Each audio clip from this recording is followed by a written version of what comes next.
Este é mais uma Dose Generativa, o podcast da B4, a primeira bolsa de ação climática.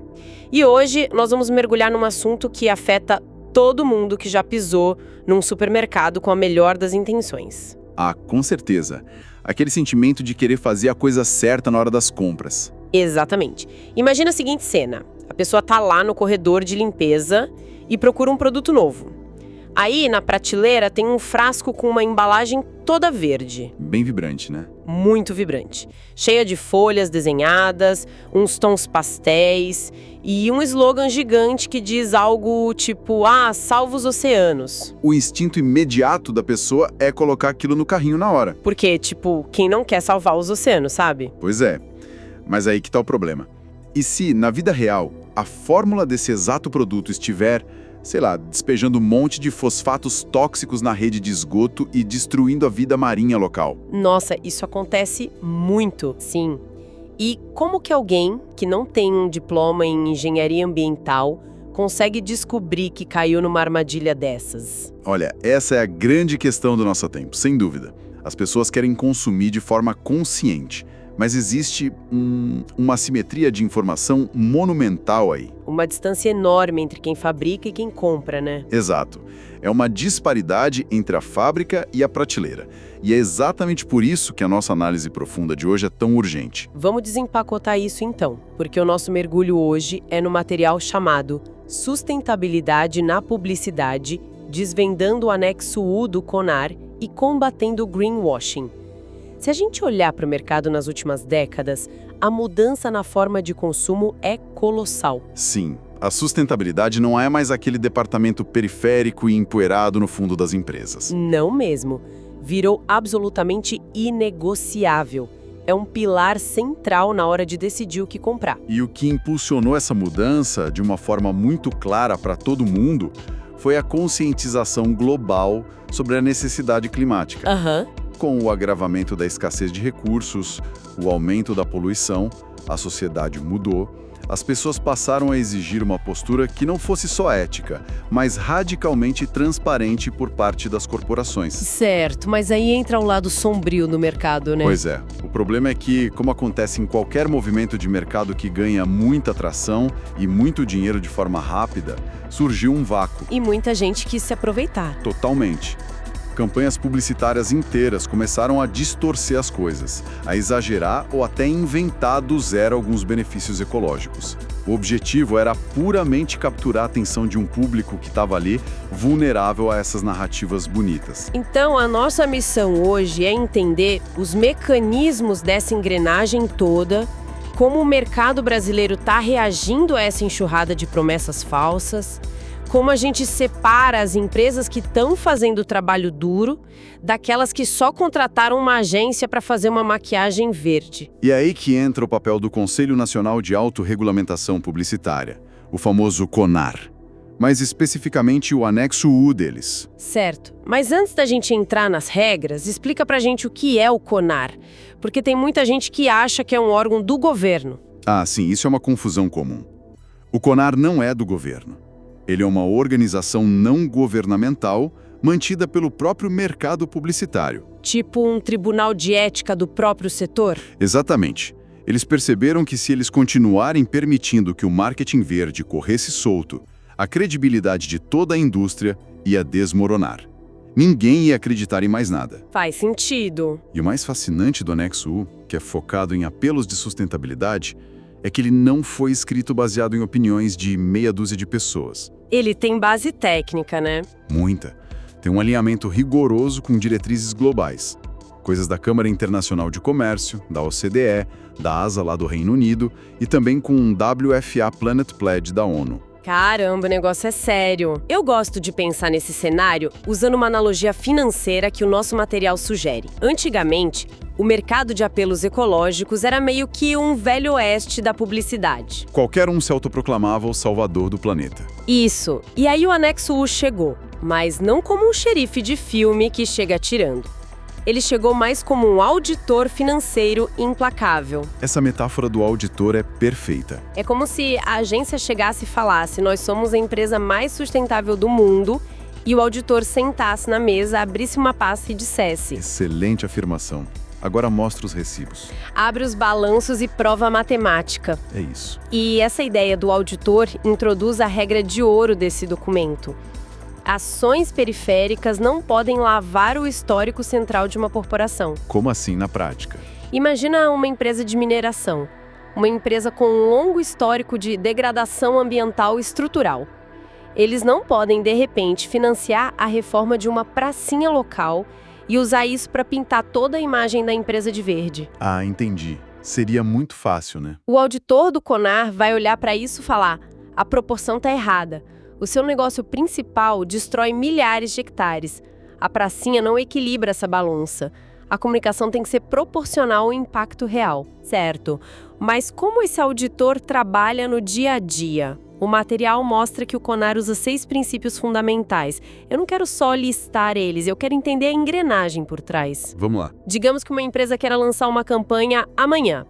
Qual é a primeira barreira que eles precisam passar? A primeira barreira é uma dupla. A combinação de veracidade e exatidão. A veracidade dita que a marca não pode mentir, o que é óbvio, mas o foco principal é que ela não pode omitir. Omissão também é a fraude. Nesse contexto, sim. Voltando ao seu exemplo do detergente do supermercado.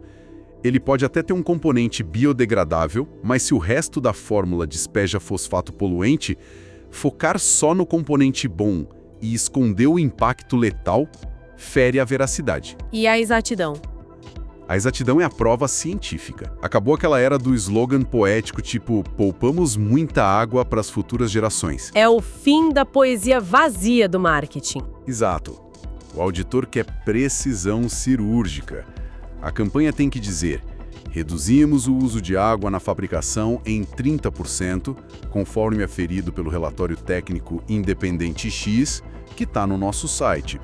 Se a matemática não estiver na mesa, a campanha cai. Certo. Então a empresa não mentiu e mostrou os números. Mas deixa eu fazer o papel de advogado do diabo aqui. Porque isso nos leva ao pilar da pertinência. Manda. Imagina uma indústria petroquímica gigante. Polui bastante. Aí ela gasta centenas de milhões de reais e instala uns filtros antipoluição super tecnológicos nas chaminés. O ar da região vai ficar melhor, não vai? Vai, com certeza. Mesmo que isso seja uma exigência legal imposta pelo governo, a empresa não deveria ter o direito de fazer uma campanha exaltando essa melhoria? Eles gastaram dinheiro nisso. A lógica até parece fazer sentido, mas a resposta debaixo das regras do anexo U é um sonoro e categórico não. Não. Por quê? O motivo é simples. Cumprir a lei sob pena de tomar uma multa milionária ou ter a fábrica fechada não é um mérito da sua gestão ambiental. É a sua obrigação básica para poder operar em sociedade. Ah, faz sentido. A pertinência exige que a alegação vá além do mínimo legal. Fazer uma mega campanha exaltando o compromisso vital com a qualidade do ar, só porque instalou um filtro obrigatório, é uso indevido. Não se ganha um prêmio de boa conduta só por parar no sinal vermelho, sabe? Muito bom. Não aplaudimos o mínimo esperado. Mas e quando a empresa faz algo que não é obrigatório por lei, mas que é, sei lá, uma gota no oceano? O texto traz um exemplo da relevância que é quase trágico. O do SUV. Esse é clássico. Sim. A montadora lança um SUV imenso, com motor a combustão, que bebe diesel loucamente e emite poluição a rodo. Mas aí eles colocam tapetes internos feitos de garrafa PET reciclada. Eles não são obrigados a usar esse tapete. Eles podem chamar o carro de ecológico. Aí a gente esbarra no princípio da relevância. O benefício não pode ser irrisório perto do dano do produto. O impacto positivo de reciclar umas dezenas de garrafas plásticas é completamente engolido pelo motor que vai queimar combustível pelos próximos 20 anos. É literalmente uma cortina de fumaça. Perfeito. Falta relevância. Desvia a atenção do problema principal usando um detalhe minúsculo. E falando em desviar a atenção, a gente precisa falar sobre tempo, que é o pilar da concretude. Eu confesso que eu dou umas risadas de desespero quando eu vejo marca de roupa muito poluente prometendo ser totalmente verde lá em 2050. Em 2050 a gente nem sabe se a marca vai existir ainda. Exato. E o CONAR compartilha dessa frustração. A concretude proíbe que campanhas de hoje sejam ancoradas só em intenções futuras não comprovadas. O texto fala muito das gigantes do fast fashion. Elas geram muito lixo tóxico, né? Toneladas, diariamente. Aí eles lançam um projeto de logística reversa que está só no papel para dar resultado daqui a 10 anos e já querem botar a etiqueta de 100% sustentável na blusa que está na loja hoje. Isso é barrado. A publicidade ética exige atitude presente. Mostra o que você já mudou e não o que o seu conselho de administração sonha em fazer. Isso. E por fim tem o detalhe da embalagem, que é a qualificação. Que é quando a marca generaliza um benefício específico, né? Isso mesmo. Imagina que a marca vende um produto numa garrafa de plástico virgem, super difícil de reciclar, mas a tampinha tem 50% de material reciclado. Eles não podem colocar um selo gigante escrito embalagem amiga do meio ambiente. Eles têm que especificar. Exato. Tem que qualificar explicitamente. Tampa feita com 50% de material reciclado. O consumidor precisa saber exatamente até onde vai aquele benefício. Agora, vem cá. Se as regras desse auditor são tão claras, matemáticas e rigorosas, como é que essas corporações ainda tentam burlar o sistema? Aqui a gente entra na engenharia do engano, no greenwashing, ou maquiagem verde. Como eles operam na cabeça das pessoas. O que é fascinante e muito perigoso aqui é o uso pesado da psicologia comportamental. Órgãos como o IDEC e o Ministério Público alertam que as marcas exploram atalhos mentais que todos nós temos. Tipo o quê? O nosso cérebro está condicionado a fazer associações rápidas para economizar energia.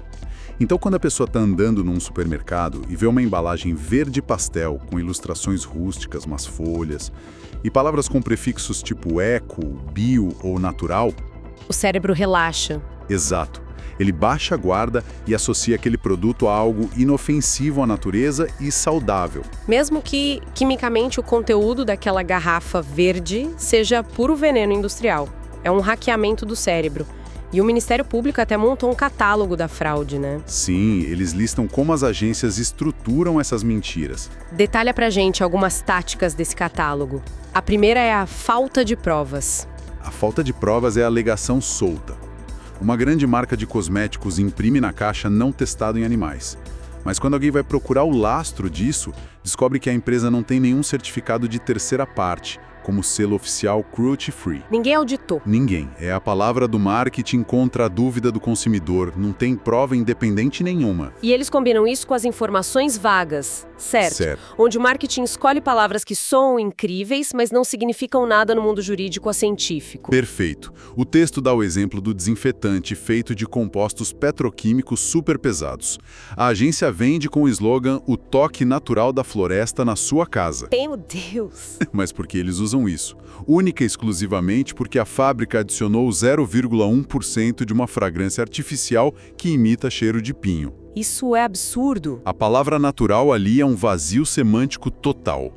E tem outra tática que é ainda mais audaciosa, que são as falsas certificações. Essa eu acho o cúmulo. Como conseguir um selo ambiental oficial é muito caro e demorado, algumas empresas simplesmente pedem para os designers inventarem um. Eles desenham o próprio prêmio. Exatamente. A marca de papel toalha cria um logotipo bonito, com uma coroa de folhas douradas, e escreve "Selo de qualidade verde". Imprimem na frente da embalagem. Quem está comprando apressado acha que é uma ONG internacional ou do Ministério do Meio Ambiente. Mas foi inventado na sala de reuniões deles. Sim. Isso cruza a linha da publicidade criativa e entra quase no território da falsidade ideológica ambiental, né? Sem dúvida. Mas a tática que eu acho mais complexa, porque envolve esconder toda uma cadeia de produção, é a tal da troca oculta. Como eles escondem os esqueletos no armário de forma tão eficiente? A troca oculta é a essência do ilusionismo publicitário. Geralmente acontece fragmentando informação. Eles focam obsessivamente numa característica positiva para cegar o público sobre um processo desastroso. Tem um exemplo da indústria da moda, não tem? Tem. Campanhas globais promovendo uma linha de camisetas de algodão 100% orgânico e sustentável. Mas a agência oculta deliberadamente que a confecção acontece em fábricas com trabalho análogo à escravidão lá no sul da Ásia. Nossa, e que o tingimento desse algodão maravilhoso usa corantes tóxicos despejados direto nos rios locais. O algodão é bom, mas o resto da biografia do produto é um desastre ético e ambiental. Aqui é onde a coisa fica realmente interessante e assustadora. A última categoria apontada é a do menor dos males, que é a tentativa de focar numa versão um pouquinho melhora de algo que é inerentemente letal. E o texto usa o exemplo do cigarro orgânico. É o ápice absoluto da maquiagem verde. O produto central causa doenças respiratórias, câncer, mortes em massa e o cultivo gera desmatamento severo. Mas, como não usaram determinado agrotóxico naquela safra, eles envelopam o maço com uma aura de ecologia e saúde. Eles mascaram a letalidade do produto. É vender veneno embalado em papel reciclado. É por isso que as fontes deixam claro: greenwashing não é só um deslize moral, é concorrência desleal. Engana quem consome e prejudica a empresa que realmente gastou milhões em pesquisa para criar um produto limpo. Com certeza. Mas a gente precisa saber se o Conar tem dentes. Ele morde ou só late? Porque a teoria é maravilhosa, mas como isso se aplica nos precedentes do Brasil? O Conar tem dentes bem afiados. A suspensão de uma campanha já veiculada gera prejuízos milionários. Em 2017, a indústria automotiva tomou uns golpes duros. O que aconteceu? A Fiat lançou uma campanha massiva de um pneu verde dizendo que dava mais economia e durabilidade, insinuando um ganho ambiental enorme. O Conar barrou rapidinho. Por causa da pertinência e relevância. Isso. Os auditores provaram que o impacto negativo de fabricar e descartar aqueles pneus superava muito os pequenos benefícios de economia de combustível. A matemática não fechou. Não fechou mesmo. Teve outro caso de carro. Teve a General Motors no mesmo ano. Eles foram obrigados a tirar o prefixo eco da nomenclatura de uma linha de motores inteira. Faltou exatidão. Eles não apresentaram as evidências científicas sólidas provando que a redução de emissões justificava o título de ecológico. Faltou a prova técnica. E isso não fica só em carros, o varejo básico também roda, né? Sim, nas compras do dia a dia. Em 2016, a Proteste fez uma investigação nas marcas de papel higiênico e guardanapo. Gigantes como Personal, Cotton, marcas próprias do Carrefour. E o que eles acharam? Eles foram flagrados exibindo informações vagas e simulando selos de manejo florestal que a gente discutiu à barinha. Selos que não batiam com a realidade da cadeia deles. Uma violação direta da veracidade. Mas espera aí, depois de tanto tropeço, alguém faz a lição de casa. Temos um caso de corporação que joga nas regras do anexo U e tem sucesso. Felizmente temos. O material destaca a Natura. A diferença é que, em vez de criar selos inventados, a comunicação deles é pautada na transparência radical e no escrutínio externo. Eles usam certificações sérias. Muito sérias. Eles adotam o sistema B, que audita não só a ecologia, mas a governança e impacto social. Tem rastreabilidade rigorosa na Amazônia. E nas campanhas tipo A Meu Pai Presente, eles usam concretude. São métricas reais, pessoas reais, sem se esconder atrás de vocabulário denso. Você tocou num ponto-chave agora, o vocabulário ecológico, o famoso ecologês. A última linha de defesa não é só esperar o Conar analisar tudo. O verdadeiro antídoto é a nossa capacidade de entender esse idioma corporativo. Sem dúvida. A gente precisa traduzir os termos para armar as pessoas com conhecimento. O primeiro termo que aparece sempre é a análise do ciclo de vida, a ACV. Do ponto de vista técnico, como funciona? Na engenharia, a ACV é uma metodologia quantitativa formidável. O objetivo é computar de forma minuciosa cada grama de carbono emitido, cada litro de água usado em absolutamente todas as fases do produto. E o greenwashing esconde a ACV completa, né? Eles iluminam só a parte que convém. Exatamente. É por isso que eu acho genial a metáfora que usam para ACV, a jornada do berço ao túmulo. Quando a gente olha para um celular ou uma blusa, tem que investigar a biografia oculta. Não basta ler na caixa que é reciclável. Tem que retroceder a fita inteira. Isso. Na extração, a mineração destruiu ecossistemas. Na fabricação, usou energia de usina a carvão ou explorou trabalho infantil. Na logística, quantos contêineres poluindo cruzaram o oceano? No uso, esse equipamento gasta muita energia em casa? E no descarte, que é o túmulo, né? Quando quebrar, vai virar lixo tóxico num aterro ou dá para desmontar com segurança. Quando a gente entende essa biografia do berço ao túmulo, a marca perde o poder de esconder o desastre da extração atrás de uma embalagem reciclada. Com certeza. E isso nos leva a outro conceito do ecologês, a compensação de emissões, que tem a ver com GEE, os gases de efeito estufa. Que são os responsáveis diretos pela necessidade climática e pelo superaquecimento do planeta. A conta corrente bancária ambiental. Funciona tipo assim, toda vez que a frota de caminhões de uma empresa queima diesel ou uma fábrica emite fumaça, ela gera uma dívida de poluição. É um empréstimo não autorizado com o ecossistema. E como muitas indústrias operam com frotas antigas, elas tentam pagar essa dívida financiando projetos reais e de alta integridade técnica. Tipo plantar árvores nativas para sequestrar o carbono ou construir parques de energia solar. Exato. E a arquitetura financeira por trás de tudo isso ocorre majoritariamente através da transformação de ativos ambientais, garantindo que o dinheiro chegue lá na ponta. Mas tem uma pegadinha aí, né? Tem. O mecanismo da transformação de ativos ambientais revolucionou a velocidade de financiamento, sim. Mas a regra de ouro inegociável é que compensar não é e nunca será um passe livre para a corporação continuar poluindo eternamente. É a primazia da redução interna. Trazendo para a linguagem simples, a empresa precisa primeiro estancar o sangramento. Tem que atualizar as máquinas, otimizar a logística, cortar as emissões na origem o máximo possível com a tecnologia atual. Só a fração de poluição impossível de evitar hoje é que deve ser equilibrada pela compensação. Ou seja, você não pode simplesmente pagar para que outra pessoa limpe o chão enquanto você continua, de propósito, jogando lixo pela casa inteira. É a analogia perfeita. A empresa que não faz esforço interno nenhum continua sujando a atmosfera e compra ativos ambientais no mercado só para botar um selo de neutro em carbono no site. Tá praticando lavagem de reputação purinha. É o greenwashing estrutural. E os órgãos fiscalizadores estão cada vez mais ligados. O PROCON, por exemplo, nas esferas estaduais e municipais, assumiu uma frente de educação impressionante. Eles lançam cartilhas, monitoram denúncias. E a métrica que prova o sucesso desse esforço do PROCON é aquele dado maravilhoso, né? Sim, 79% dos consumidores do estado de São Paulo já se sentem aptos a identificar publicidade enganosa sobre sustentabilidade. Quase 80%. É um número assombroso. Prova que educação técnica funciona mesmo. É a população dizendo para as agências: a gente conhece o anexo U, conhecemos o ciclo de vida, a gente está vendo os recibos. Mas se a gente conectar esse cenário à evolução tecnológica de agora, surge uma questão bem provocativa, que vale a reflexão. Manda! CONAR educaram a população e 80% já reconhece o greenwashing clássico da folhinha verde. Qual vai ser a próxima fronteira da maquiagem?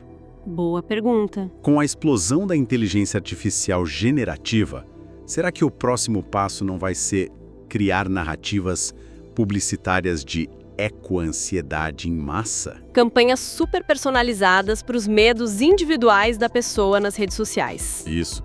Tão sutis que nem o consumidor mais bem informado vai conseguir perceber onde termina a ciência climática real e onde começa a manipulação algorítmica.